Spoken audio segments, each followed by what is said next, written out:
एक बार पुनः आप सभी लोगों के बीच उपस्थित होकर और ये महाकवि सूर्य स्मारक इंटर कॉलेज की ऑनलाइन क्लासेस में आज मैं बच्चों को कक्षा 9 की क्लास ले रहा हूँ और कक्षा 9 के बच्चों को आज मैं पढ़ा रहा हूँ विज्ञान विषय में परमाणु एवं परमाणु की संरचना।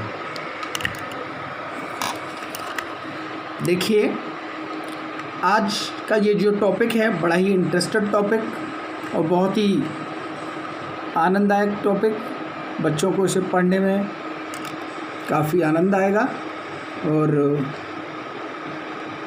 इसी के साथ ये क्लासेस स्टार्ट करता हूँ।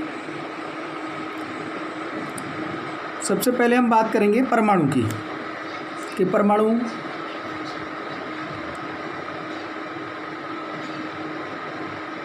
किसे कहते हैं। तो प्यारे बच्चों,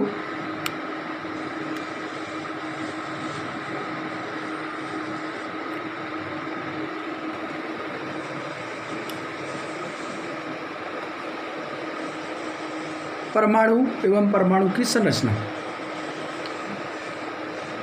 एटम एंड एटॉमिक स्ट्रक्चर्स। परमाणु क्या होता है, परमाणु कहते किसे हैं, तो ये डेफिनेशन के माध्यम से हम समझ रहे हैं। परमाणु किसी पदार्थ का वह सूक्ष्मतम कण है जो स्वतंत्र अवस्था में नहीं रह सकता किंतु रासायनिक क्रिया में भाग लेता है, परमाणु कहलाता है।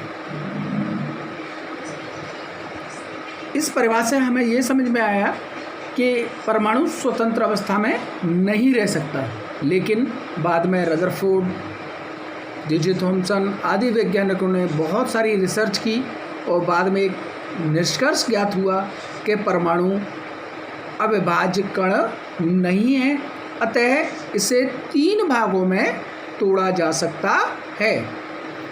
Number 1 electron, number 2 proton, number 3 neutron. अब हम बात करेंगे इलेक्ट्रॉन, प्रोटॉन और न्यूट्रॉन की। तो इलेक्ट्रॉन, इसे मैं e⁻ नेगेटिव से प्रदर्शित करते हैं। इस पर ऋण आवेश होता है और इसके आवेश का मान 1.602 × 10⁻⁻19 कूलाम होता है और इसका द्रव्यमान 9.1091 × 10⁻⁻28 ग्राम और इसकी खोज जे थॉमसन ने की।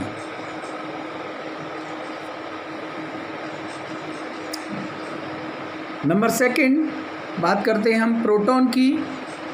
तो प्रोटॉन इसे P से प्रदर्शित करते हैं, इस पर पॉजिटिव पावर होती है, इट मीन्स इस पर पॉजिटिव आवेश होता है और इसके आवेश का मान होता है 1.602 × 10⁻⁻19 कूलम। इसका द्रव्यमान 1.672 × 10⁻⁻24 ग्राम और इसकी खोज की रदरफोर्ड ने। इसके बाद नंबर 3 न्यूट्रॉन इसे N से प्रदर्शित करते हैं। इस पर 0, इसका मतलब है इस पर कोई भी आवेश नहीं होता, अतः विद्युत उदासीन होता है। इसका द्रव्यमान 1.6750 × 10⁻⁻24 ग्राम होता है और इसकी खोज की चैडविक ने। तो बच्चों, इस टॉपिक से बहुत सारे क्वेश्चन, ये जो मैंने आपको एक चार्ट के माध्यम से बताया है, इससे बहुत सारे क्वेश्चन हमारे ऑब्जेक्टिव क्वेश्चन बनते हैं, हमारा लॉन्ग क्वेश्चंस भी बनते हैं। तो अब इस चार्ट में ही देखिए, हम आपको समझाते हैं किस तरीके से क्वेश्चन आपसे पुट अप किए जाएंगे। जिस तरीके से अगर ऑब्जेक्टिव टाइप क्वेश्चन में या शॉर्ट क्वेश्चन में आपसे ये पूछ सकते हैं कि इलेक्ट्रॉन की खोज किसने की, तो इलेक्ट्रॉन की खोज जे थॉमसन ने की। पूछ सकते हैं आपसे इलेक्ट्रॉन पर कितना आवेश होता है, तो इलेक्ट्रॉन पर -1.60 2 इंटू 10⁻⁻19 कूलम्ब आवेश होता है।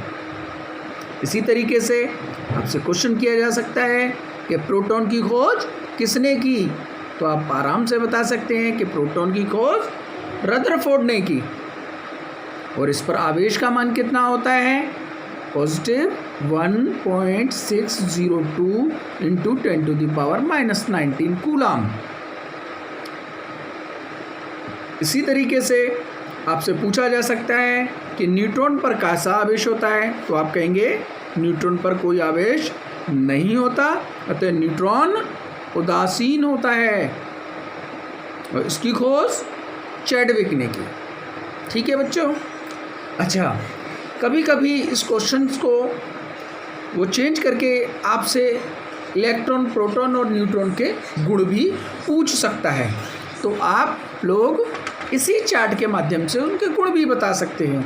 जैसे हमसे पूछा गया है कि इलेक्ट्रॉन के गुण बताइए, तो हम क्या करेंगे, सबसे पहले इस चार्ट से ही हम इसके कई गुण लिख सकते हैं। जैसे नंबर 1 से हम लिख सकते हैं कि इलेक्ट्रॉन को ई से प्रदर्शित करते हैं। नंबर 2, इस पर ऋण आवेश होता है। नंबर 3, इसके आवेश का मान 1.602 इंटू 10⁻⁻19 कूलम्ब होता है। नंबर 4 में लिख सकते हैं हम इसके द्रव्यमान का मान 9.1091 इंटू 10⁻⁻28 ग्राम होता है।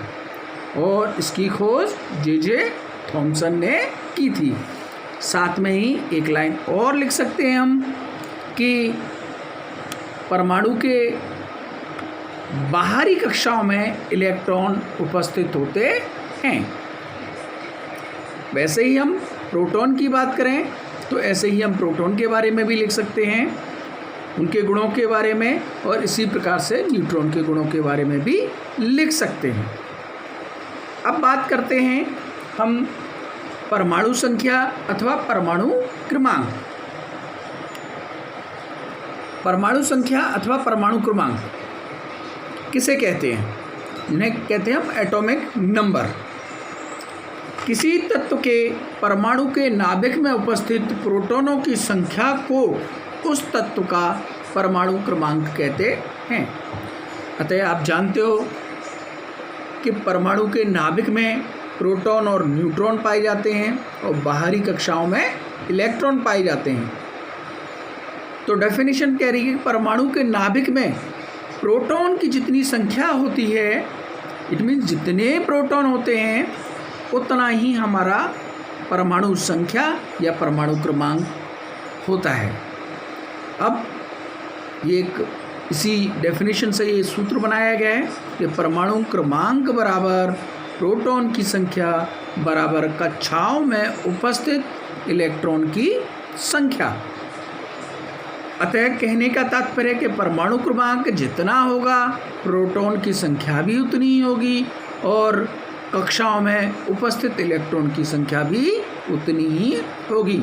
अतः परमाणु क्रमांक, प्रोटॉन की संख्या और नाभिक में उपस्थित इलेक्ट्रॉन की संख्या तीनों आपस में बराबर होते हैं।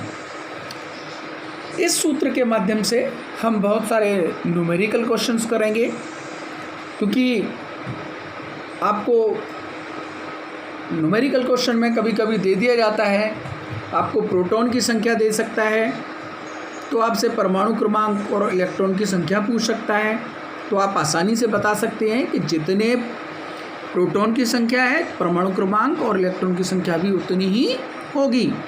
या आपसे क्वेश्चन को चेंज करके इस तरीके से भी पूछ सकता है कि अगर आपको इलेक्ट्रॉनों की संख्या दे दी जाए, परमाणु क्रमांक और प्रोटॉनों की संख्या पूछी जाए, तो आप आसानी से निकाल सकते हैं कि इलेक्ट्रॉन जितने हैं उतने ही परमाणु क्रमांक और प्रोटॉन भी होंगे। तो बच्चों, निश्चित रूप से ये आपको बहुत अच्छी तरीके से समझ में आया होगा और कल इसी टॉपिक को हम आगे बढ़ाते हुए कुछ न्यूमेरिकल इस फॉर्मूले पे करेंगे। इसी के साथ आज की कक्षा यहीं समाप्त होती है।